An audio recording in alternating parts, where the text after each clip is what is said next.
Okay. All right, here we go. All right. So we're about to hold our Zoom session for the case study 2. We've been asked to answer read the case study and answer some questions and discuss our answers to those questions. Of course, the case study 2 is a little different from case study 1. It focuses on the instructional leadership role of the principal and how they choose to address issues in their school. So I'm going to go ahead and pull that up. As you all know, during these sessions, I typically cut my video off. I don't know if I need to, considering I think I'm the only person running the video tonight. I am the only person running the video right now. So what I will do is get running, but I wanted each of us to have the opportunity to share our answers. And after we share our answers, if there are any discrepancies, we'll kind of try and come to a consensus. I'll just call on you to share.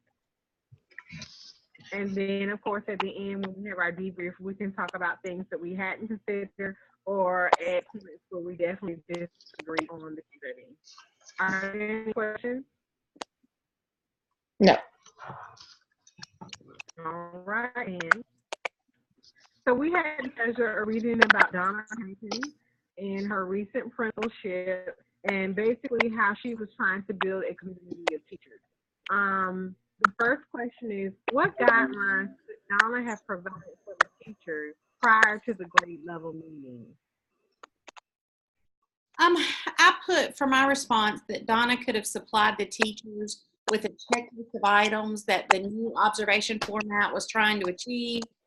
This way, as teachers reflected on the idea, they could see what specifically the principal was hoping to achieve. In addition, supplying teachers with a brief summary of research on best practices for teacher leadership and empowerment before their grade level meeting may have been beneficial to draw the veteran teachers to the idea of observing and providing feedback to one another.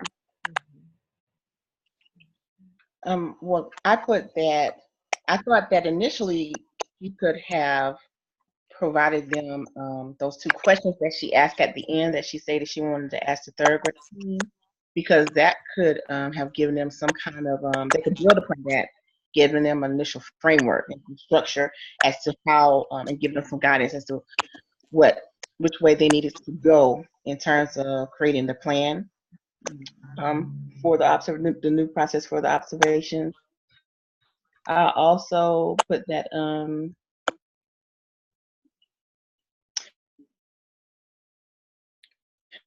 giving them a general essential elements or components that she would be looking for with the new process. And to give them some guidance. Yeah, I pretty much put the same thing. I said some guided questions could have to help them guide their way through the meeting, and just to have some commonality across the grade levels they could eventually come back and discuss and compare at their meeting when they get back together. And see, you know what? My answer is, you all gave great responses, but my answers are drastically different. I put prior to the grade level meeting, Principal Harrington could have asked teachers to report their state reporting data over the past 3 years. With the data, the discussions would have had a consultative aspect. The teacher should have been asked to identify any trends in their class, such as increasing or declining growth, inconsistent measurements, and instructional technology use. I think by asking the teachers to reflect on the results of their teaching, she could have given her staff a sense of urgency, and then they would have had some data to drive their instruction. And they would say, hey, this is what I'm good at teaching according to the data, and this is what I need improvement with teaching. And then as a result of that, she could provide some action items that they could help her name. And then when they went in for the evaluation or observation, she would be able to see the effects of those or identify them. Okay. I agree. I think that's a good idea because I think all 4 of us were looking for a sense of direction, and it just seemed like it was, just come up with an idea, reflect on yourselves and tell us, I don't know. it just seemed like there was very little direction. And maybe that was the point, that she wanted them to have that autonomy to come up with it, which I think is good, but I think also a little direction is good. Yes, I agree. Yeah, I think sometimes if you don't tell people what you want, you don't get what you want. And that's exactly right. I believe that's true. So, but that's just my thought process. I think you all offered some good points, a checklist, general components that she was looking for, guidance, and that way she could create continuity and a sense of community among her teachers. So that's excellent. Number 2, how could the teacher's final plans be effective for the instructional process? I put for this one that the teacher's final plans can be beneficial for the instructional process. The lower grades plan, I didn't feel like it was specific enough as to a rotation for teacher observation. While they did agree to come up with this plan as it was described, a few teachers observing and offering feedback to one another while others may not be observed. I just didn't feel like it was very clearly stated. If the grade level had went as far as to describe a rotation of how everyone was going to be involved in the process of being an observer and also being observed, then they would all have that opportunity, and I felt like it would have been more reflective and more beneficial. The second grade group, I think, had a more divisive plan because more teachers, it seemed by their plan, the way it was described, would be participating, observing, and receiving feedback. While their initial requirements for one constructive and one positive comment seemed a little limited to me, I think they could have made those requirements a little more specific, and that way the teachers would have been held a little more accountable to offer both types of feedback, and that would have given them more opportunity for growth. The third grade teachers, I felt, were the most resistant to change, and their development of a plan for self-reflection is acceptable, but I felt like it's missing the element of providing their own expertise and experience to help other teachers. And also it's limiting them in the feedback that they receive. I think that while it's great for a teacher to be reflective, it's also a starting point for both teachers to begin to move toward observation and growth through peer feedback.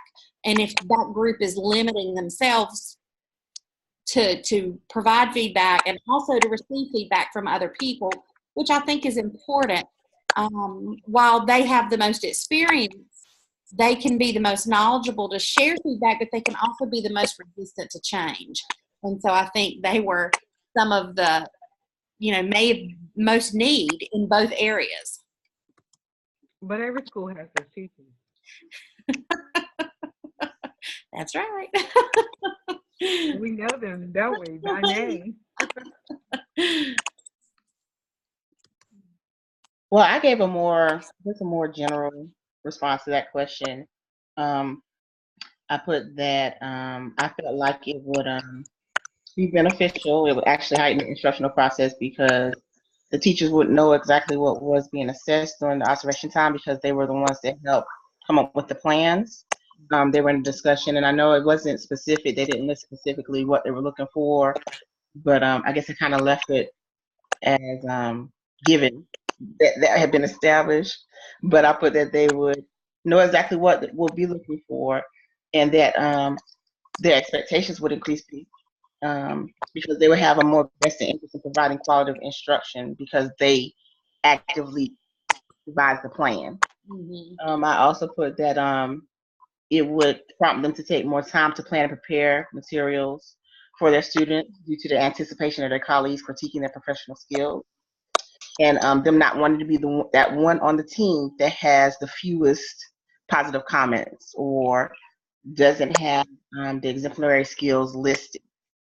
It would be kind of like it'll set up a competition between them because they want to be the best on the team and they'll push each other. And I also mentioned the veteran teachers. It could greatly increase their level of investing interest and energies to plan and implement instructional activities by them being able to witness themselves on tape. And that the plan could either serve for them as an eye-opener because it can highlight their lackluster performance, or it could be an encouraging visual reminder because they can actually see themselves working, and they can be reminded of how great of a teacher they actually are when they see themselves in action on the video. Okay. Yes, pretty much hit it on the head, Frida. Like I will add the word accountability. It adds accountability to teachers. So like you say, they created the plan, so they're more accountable of making sure it follows through. And just the simple fact with just teachers being allowed to have input on decision making, it just seems like it makes it their own, and they're more buy-in. They have more buy-in into it. So Okay. Awesome. I kind of took it in a different direction. And this is what I have, and I'll go ahead and just read my answer to you and kind of explain what my rationale behind it was. I said the second, fourth, and fifth grade teachers had decided to set up observations among themselves and provide positive yet constructive feedback to each other in their meetings. The teachers had chosen a strategy that would enable them to collaborate and share peer-to-peer feedback, but it did not account for the inherent bias of their personal relationships. Okay. The pre-kindergarten, kindergarten, and first grade teachers decided to institute group instructional rounds. Group instructional rounds decreased the possibility of bias, and it gave you still multiple opportunities for collaboration and crucial conversations.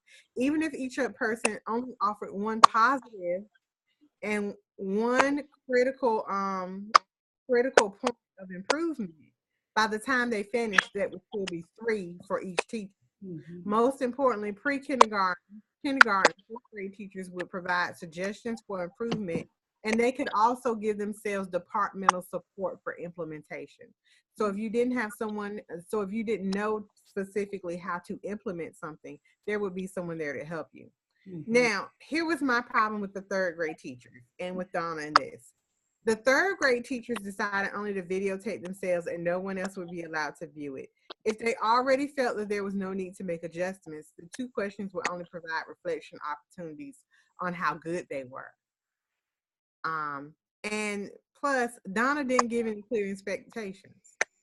So what is the expectation? What is the process? What do you want people to improve on? Because clearly, there's a place, a point of improvement. Tell people what the improvement is. And how are you going to track whether or not they improved as the principal if you can't see the videotape? So. I agree. I agree too. I had the most problem with that one from all of them. I mean, I tried to see, but I just felt like there was not enough requirements or enough direction for what they needed to do. And that go back to that word accountability that Helen said. I think for them, it seemed as if there was no accountability for the whole process. And I understood where you all were saying what it says about creating buy-in. The only problem I have in that is that for teachers who are still refining their practice and they're on a paradigm shift and they desperately need to change, these kind of practices don't work for them because you haven't expressed clear expectations. And I'm not talking about something like an action plan, but what is the expectation? I want you to get better at X, Y, and Z. There's a great book now that I'm reading called Leveraging Leadership 2.0. And the author makes this fantastic point. He says, look, if you tell teachers to improve, that could mean any number of things. Get to work on time, be better with supervision. But you need to be able to take apart what they need to improve on in the classroom if you want to see results. And I think that involves more of a leadership being in the classroom and seeing and following through with those observations and giving feedback. You know, I feel like, you know, I know that going through national boards and the experience that I have with LTPA, being a reflective practitioner is common for me, but for a lot of teachers, it's not. And I think that bringing them into that realm of looking and targeting and getting that feedback and feeling okay with sharing it with each other, because a lot of teachers I have found they just don't want to share with other people out of fear of, you know, being wrong, or I'm not sure exactly what it is, and it might be different for every person. But I think I can understand trying to bring them into the process, but I do feel like there needs to be more structure and more accountability on her part. And I think that really just comes down to the point that Donna, at this point with this method, she's not taking ownership of being an instructional leader. I agree. Okay. All right, let's go ahead and move on to the last question. And of course, number 3, how would the principal be able to evaluate whether the new observation format was working successfully for students? Well, my answer there was that the principal could evaluate the success of the observation format and its impact on students by having teachers provide feedback and survey once a month, including questions about the feedback that they had received from their observations and subsequent changes that they made as a result of that in the classroom, as well as an overview of student growth that they had in the classroom. And that could give a picture of how the observations were impacting their instructional practices and their subsequent growth. But I think unless, you know, you're going to have something concrete that links your feedback to your practice to your student achievement, and that would have to be developed because it's not not so far. And it hasn't. Okay. Halima? I think what I said differently, Well, Donna haven't mentioned, was to get the student feedback. Hello. Hello? I think she was answering someone else. Go ahead. Oh, okay. To get the student feedback, and how did the student feel with before the change and then after the change of the evaluation? Yeah. Well, I think there was a part in the book somewhere I was talking about summative information, and one of the things that you can that's a good indicator is the changes that occur that you can note as to whether it was successful or not. And one of the things I noted was just witnessing and noticing if the teachers shared a vision or had a common desire for student outcomes. So they collaborated more, and like their approach, providing instructional activities, you know, changed. I did mention about what Halima just mentioned about assessing or getting information from the students. Kind of what you were asking me before about if we could poll the students and just see what kind of insight they had on the instruction that they were being given by the teacher or receiving. And I'm trying to read what I wrote a second. Yeah, and just witnessing a more consensus amongst the teachers and more of a team. And just with the third grade teachers, though, with everything we mentioned previously, and the fact that you highlighted that there was no expectations really established for them, like there's nothing to compare, or there's nothing to even see if they're improving, because she can't even see the videos, or, you know. So I don't know, I didn't think about that before you said that, but I guess I was thinking more of, you can see the team change and make more of an effort and focus more on working towards the common goal of improving the student skills and helping them grow academically. Okay. Well, I guess I'm the last one to chime in on this, number 3. So I'll just read my answer and kind of add anything necessary. I said Principal Harrison could use common formative assessment data and observable positive culture changes in the classroom.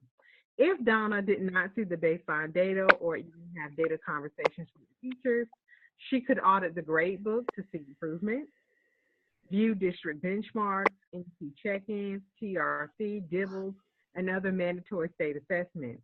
She could also indicate the positive classroom changes during her formal evaluations throughout the course of the school year. Here's something that I really wanted to highlight.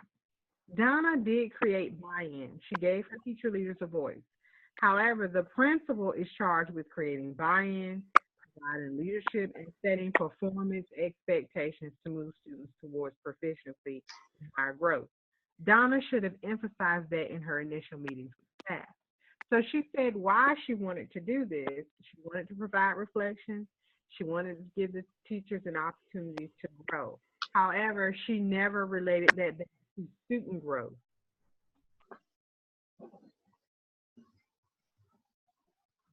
So in a way, I was kind of thinking in her efforts to create buy-in and allow her teachers to remain comfortable, she sacrificed student growth and possible improvement for that. I Yeah. think that I agree with what you're saying, and I think that if she had been more specific in the beginning, that the whole process, which it should always be targeted to impact student growth, and she didn't do that, so that was completely lost. You know, I agree. Yes. Yeah, I agree now that you said it. Yeah, I can see how she didn't really bring it full circle and explain to them how it ties into the students' improvement and affecting the student academic growth. It was pretty much just, I'm gonna give you a chance to change how I do your observations. Yeah, and I guess I just looked at it at a different view with like this was the purpose of her doing it, to pick their brains or whatever the result that she was looking for. But now that you point out a lot of the flaws in it, it makes me look at it a different view. Well, and I think what she was trying to do is important, but like we've said since the beginning, it should have been targeted, and there should have been better guidelines and expectations and a link that was clear that the whole end process was to impact student growth by your change. So, Yeah, Yeah. the ultimate goal is to positively impact the student. Mhm. That was missed. Mhm. So maybe if that had been made clear at the beginning, maybe the third grade teachers would have done a little better. I don't know. Maybe those attitudes would have been a little better towards Mhm. developing a plan. Seems that she gave them an option. What was that? I missed it. I said I think it's interesting that she even offered that option because, we always wonder how certain schools are get in the predicament that they're in. How does performance get this way? And it's kind of like, well, the accountability. So did you have a principal who wasn't an instructional leader who didn't really know? Um, was your staff consistently turnover, or did you just have someone at the helm who did not set clear expectations and actually reinforce it? For instance, I think whenever you're in a meeting and you're talking to teachers about what they're doing in classes, one of the questions I always ask is, how did the students perform? What is the data? And that doesn't always mean a number, but what have you created? What is the work that we're looking at? And is this ideal? And then if we go into that conversation, eventually I ask, did you get the result you wanted from the lesson? And no, the kids didn't give me what I wanted. Okay, well, how do we put them in a position to give you what you want? And then that's an opportunity for reflection. Like those are the conversations you can then have. I think by saying that you're going to video record yourself, okay, well, who's to say I'll even watch that? Yeah, Mhm. yeah. I Well, thought there, about that there too. was no accountability whatsoever there. None. Period. And it almost makes you seem like what happens when the rest of the teachers find out that the third grade teachers don't have to do anything. You Yeah. know, Mhm. I know what happens. yeah, you know, like you're always wondering how is it that he, no one ever says anything to him and he hasn't written lesson plans in months. Or how, those are the kind of environments you create because people don't feel like there's any equity then among the teachers. Mhm. And so Donna really bothered me Mhm. because I've had Donna as a principal before. Mhm. And I've only had 2 principals in my career, Oh and wow! I know really I was with one for 12 years, and then I've had the other these past, and one was a micromanager, Mhm. and one is very autonomous, and so I kind of go back and forth because while he does let you have a lot of autonomy, which I love, he questions you. What's the impact? And as long as he sees the growth and he sees the impact, it's good. But the minute that he doesn't, then he has those questions for you. So I'm kind of like back and forth because going from the micromanager and for years we were not growing and we were being micromanaged every step of the way. So, but was it the right kind of management too? You have to look at that as well. So, I don't know. It's interesting. It's interesting to think about and question and look at those things. So, Yeah, but it's accurate because we're going through a change right now. We don't have a director. Basically, a director is our principal, and the one we had was a micromanager to a certain extent. Like if you gave her a reason, yeah, she was over your shoulder. So the person that we have filling in now, she's not necessarily autonomous. I don't know really what adjective to use for her, but she lets things go so far. And in my head, I'm thinking, you got to get that far now. You can't bring it back in. Yeah, she's looking at us like, well, what we need to do this. I'm like, no, you need to figure it out. You let it get this far. So how are we gonna get it back? And when I step into the building, because I work up between different buildings. So when I step into the main school, when people tell me about the students' behavior and I can hear what's going on, I can tell you exactly who is working. I can tell you if she's in the building. You just know. Because of the type of leadership that people are used to getting. And now that main person is gone, like she used to drive us crazy, but there was order and things got done and there was accountability and we knew the expectations. And if you didn't want the micromanager, that means you need to do what you're supposed to do. yeah. And So, I can agree with you there. That's the same way it is for us. And the thing that I can say is, even though we had a micromanager, people that were not doing what they were supposed to do, they were never gotten rid of. So it was like you micromanaged, but what were you managing? Because nothing was ever changed. But now, he gives you autonomy. But if you're not doing what you're supposed to do, I've watched 4 or 5 teachers be gone. They're gone. And so I don't know. It's definitely interesting to look at different styles of leadership. it is, and it's frustrating because ultimately the kids are the ones that bear the brunt of it. It's just inconsistency and no follow through and no accountability. They're the ones that catch it. So then when you have somebody comes behind you that can do those things, then it's problems. Specifically for us, it's behavior problems. So yeah, I'm living that life right now. I think it happens to everyone at some point. But I wanted to thank you ladies for a very interesting and intellectual conversation. I'm sure Christy will send out the Zoom link for this. Make sure that you include it in your case study 2 written reflection. I hope you all have a great Thanksgiving. You too. You do the same. I am actually going to forego cooking this year. Oh! Not cooking,